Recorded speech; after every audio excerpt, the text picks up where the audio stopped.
Nadana sengo moko fati beton. Ndamba pambola yo sala musolo kende likoso.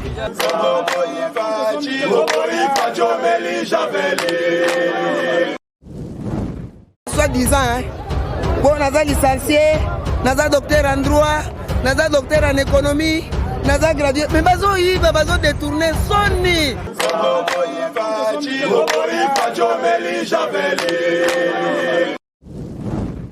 Makala o combien de présidents balekani abayebi yango te ye penda économie na système mboka to comme ta ville lelo en tout cas nzamba batela ye asala ko kugana mai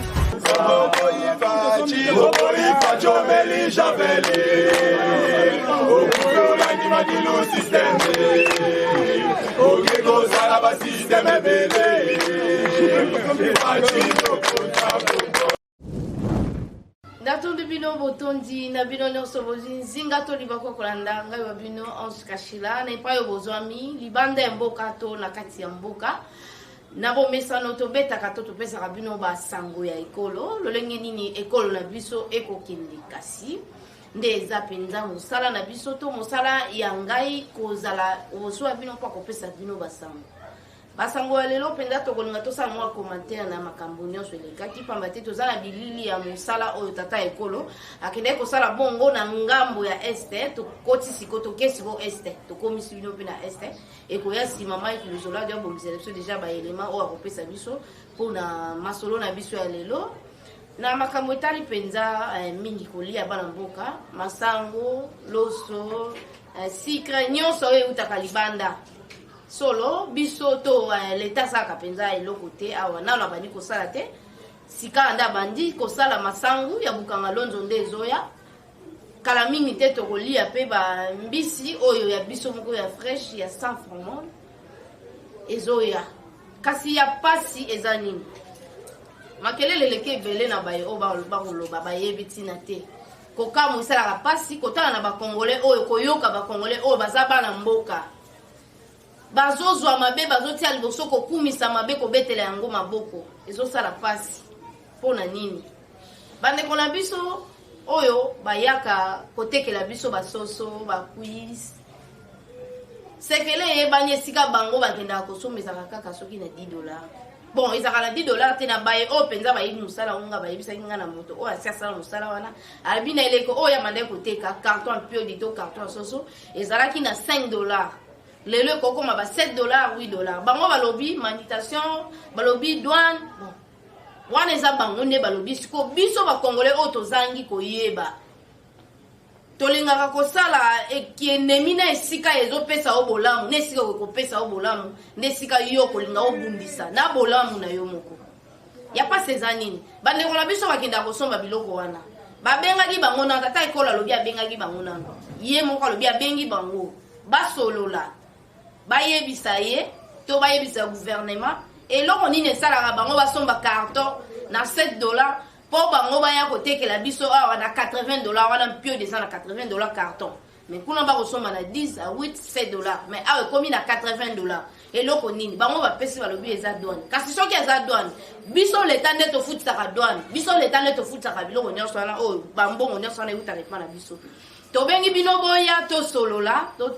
trouver terrain d'attente toyokana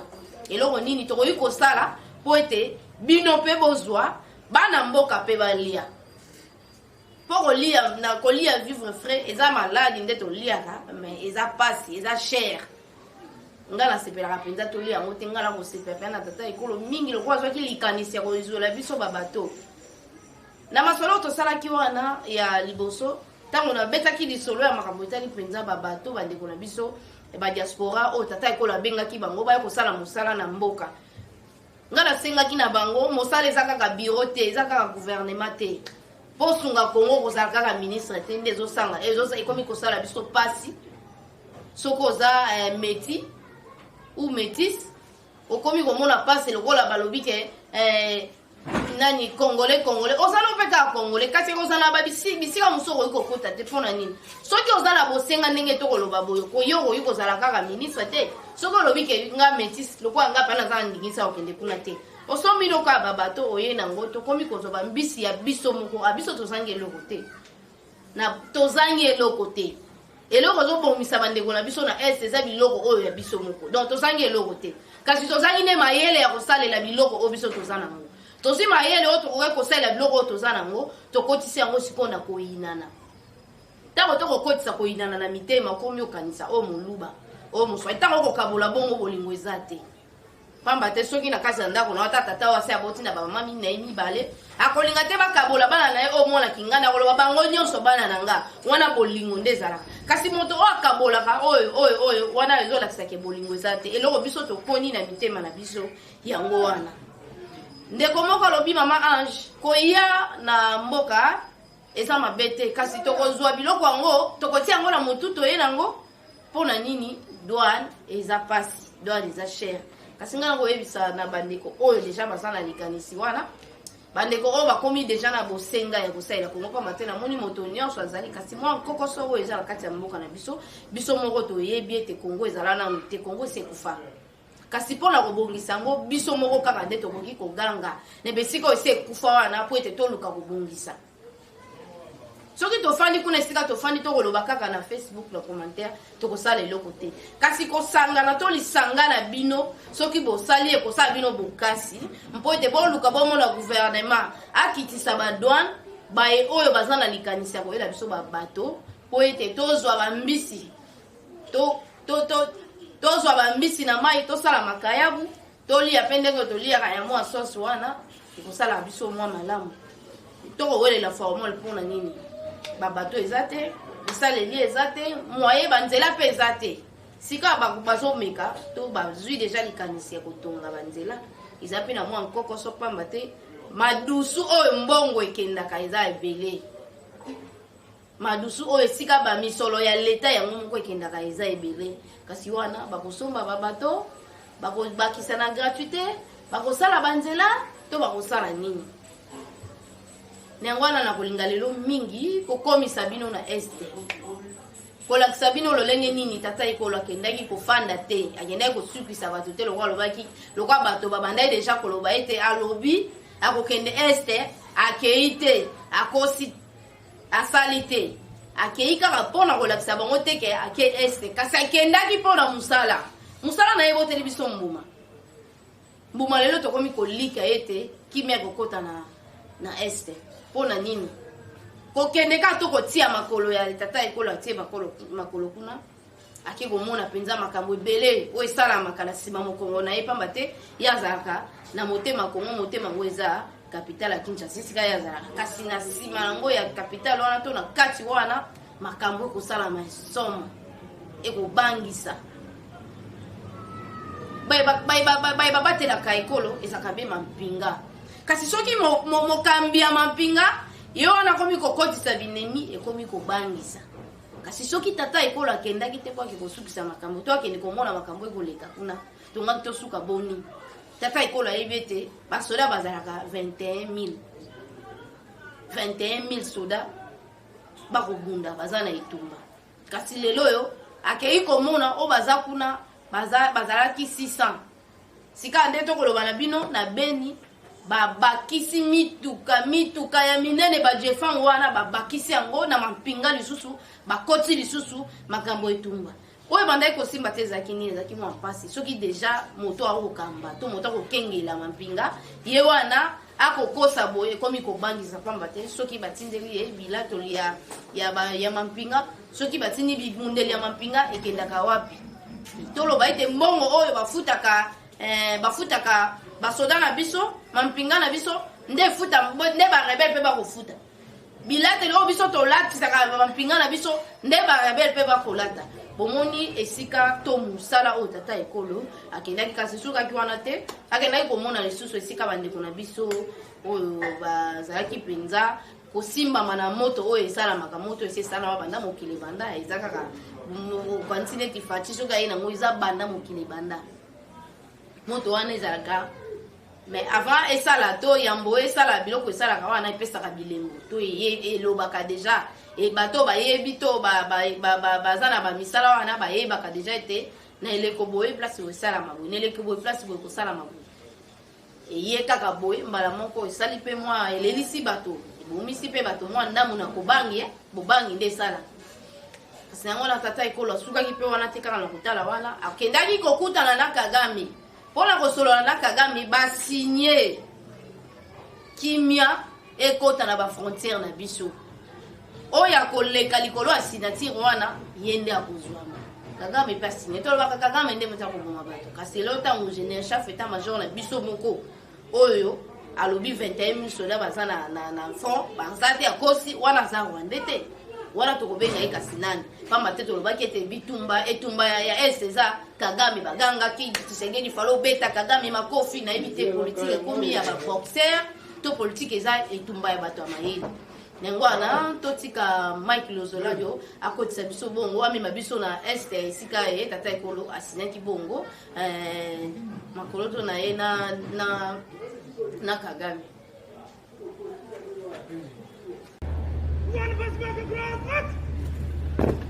C'est à la grande barrière de Gisenyi, poste frontalier entre la République démocratique du Congo et le Rwanda, que le président Félix-Antoine Tshisekedi Tshilombo et son homologue Paul Kagame se sont donné rendez-vous. De la Corniche, les deux chefs d'État ont fait le tour de Rubavu, la ville voisine de Goma, elle aussi affectée par les secousses sismiques qui ont suivi l'éruption volcanique du 22 mai dernier. Au quartier Mandjangu de Rubavu, le président Tshisekedi et Kagame ont marché à pied pour s'imprégner de l'ampleur du dégât de la catastrophe naturelle de Nyiragongo. Ici, une grande fissure traversant le centre-ville de Gisenyi a détruit sur sa trajectoire plusieurs maisons d'habitation et certains édifices publics. À bord d'une même voiture conduite par le président Paul Kagame, les deux chefs d'État ont été ovationnés à leur passage par les habitants de Rubavu. Le président Félix-Antoine Tshisekedi Tshilombo et Paul Kagame ont terminé leur visite de travail à l'hôtel Serena de Gisenyi où ils ont eu un tête-à-tête de près de 2 heures. Aucune déclaration n'a été faite à la presse à l'issue de cette entrevue et les deux chefs d'État ont convenu de s'adresser à la presse à l'issue d'une visite analogue ce samedi 26 juin à Goma. En terre congolaise, les deux chefs d'État vont poursuivre leurs échanges qui seront élargis aux ministres sectoriels de la République démocratique du Congo et du Rwanda.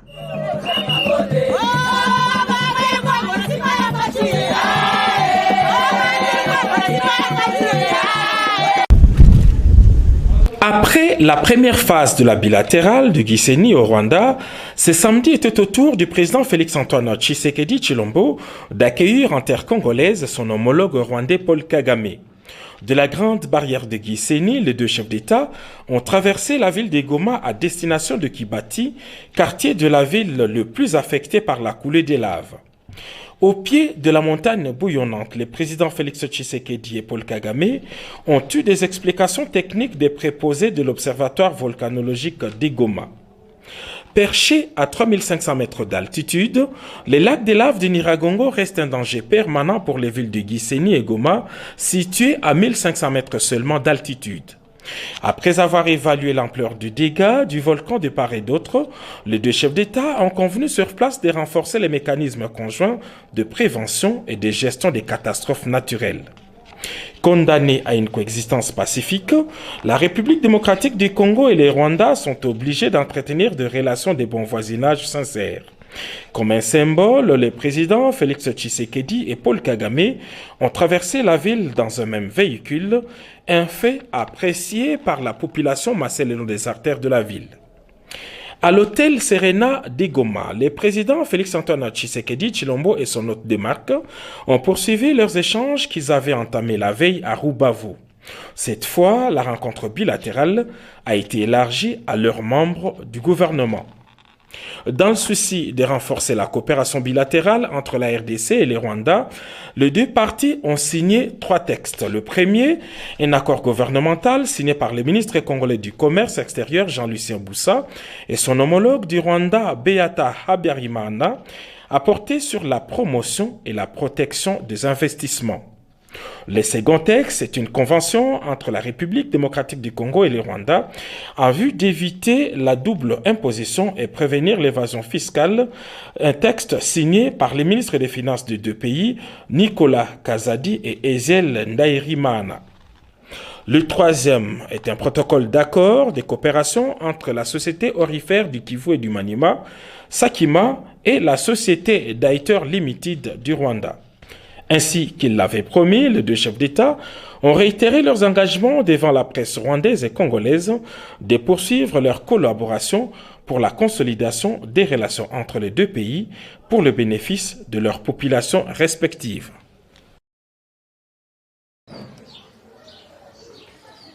Toti kolanda bongo tata ekolo Antoine Tshisekedi musalani na kide kosala este esika yebitumba o esila kate kasi banda kotonga magalokola bambinzo mwa moke tokomi penza na suka ya masolo na biso pona mokola lelo ezalaki koyebisa na bandeko nyonso oyo bazoloba ete lolenge nini bakokitisa biloko pamba te bato wana basombi biloko wana na prix mosusu kasi na prix nini soki bato wana baza mpenza na sembo ntango babengi bango boya gouvernement abengi bino e eza mboka ya bino moko te boyi kotia baprix ndenge bolingi te elelo tokoloba boye basali mpenza mosala basali mpenza motu makasi bazwi soso ndenge ezalaki prix yango wana bamatisi yango lisusu loso bamatisi lisusu wana ezolakisa ke bazolinga balakisa ke bango nde baleki leta na mayele kasi kwa tata ekolo pays alobi deja abengaki bango baboyaki lokola baboyaki leta azalaka kaka likolo ya motu nyonso moto alekaka likolo ya leta aza te tomonaka bana ebele ya bakuluna te soki azangi mateya soki mpe eglise ezangi me soki ake boloko akosenga bibilia po ete abongwa motema tokomi na suka ya masolo na biso na mokolo lelo kasi natondi matondo mingi na wims oyo azalaki nsima kamera tindika bosolo atondi matondo mingi na Alpha Kamuta ozalaki assistance ya émission tindika bosolo kasi natondi bino botondi na bandeko nyonso bazwi nzenga toliba koya kolanda ngai ya bino bopartage sango oyo ekomela moto nyonso napesi mpe matondo mingi na bazalisi ya chaîne ya Tindika Télévision refin kisombe Patrick Eli Mike Luzola de kotokota penza marasimo.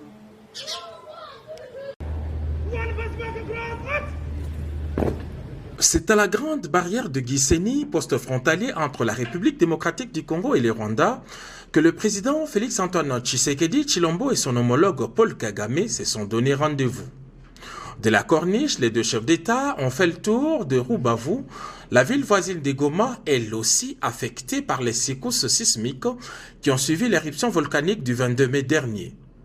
Au quartier Mandjangu de Rubavu, le président Tshisekedi et Kagame ont marché à pied pour s'imprégner de l'ampleur du dégât de la catastrophe naturelle de Nyiragongo. Ici, une grande fissure traversant le centre-ville de Gisenyi a détruit sur sa trajectoire plusieurs maisons d'habitation et certains édifices publics. À bord d'une même voiture conduite par le président Paul Kagame, les deux chefs d'État ont été ovationnés à leur passage par les habitants de Rubavu. Le président Félix-Antoine Tshisekedi Tshilombo et Paul Kagame ont terminé leur visite de travail à l'hôtel Serena de Gisenyi où ils ont eu un tête-à-tête de près de 2 heures. Aucune déclaration n'a été faite à la presse à l'issue de cette entrevue et les deux chefs d'État ont convenu de s'adresser à la presse à l'issue d'une visite analogue ce samedi 26 juin à Goma. En terre congolaise, les deux chefs d'État vont poursuivre leurs échanges qui seront élargis aux ministres sectoriels de la République démocratique du Congo et du Rwanda.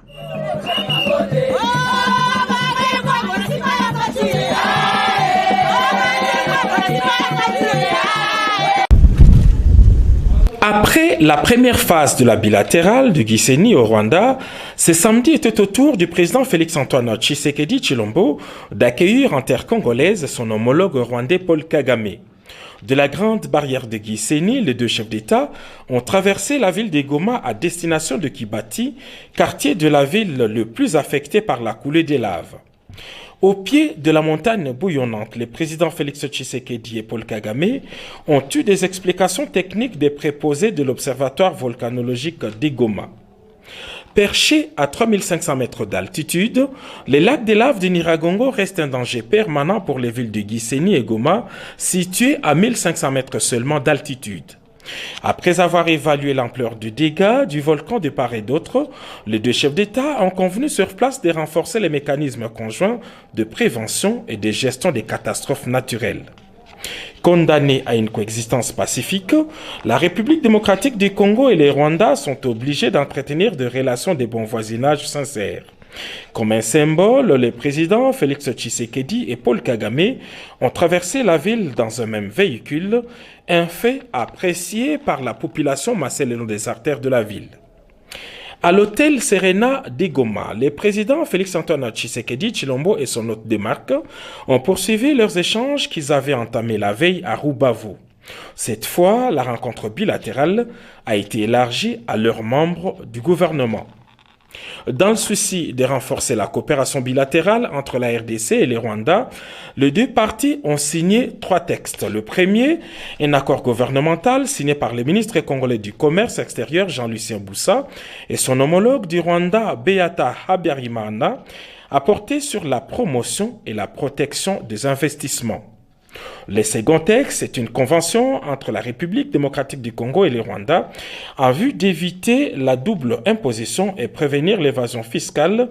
un texte signé par les ministres des Finances des deux pays, Nicolas Kazadi et Ezel Ndairimana. Le troisième est un protocole d'accord de coopération entre la société aurifère du Kivu et du Maniema, Sakima, et la société Daiter Limited du Rwanda. Ainsi qu'ils l'avaient promis, les deux chefs d'État ont réitéré leurs engagements devant la presse rwandaise et congolaise de poursuivre leur collaboration pour la consolidation des relations entre les deux pays pour le bénéfice de leurs populations respectives.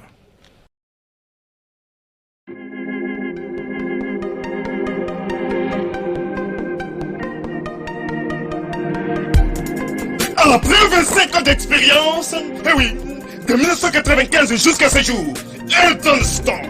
l'unique shop congolais de Londres, la Grande-Bretagne, où il la Londres, et saliko ça la fierté à la communauté nabiso, et surtout, il y a un homme d'affaires congolais sérieux dans la diaspora. Oh yes, yes, yes, yes. C'est créé Elton Store et Zali Kakamoko, le sérieux, à quel na service qui toko na ba client na ye.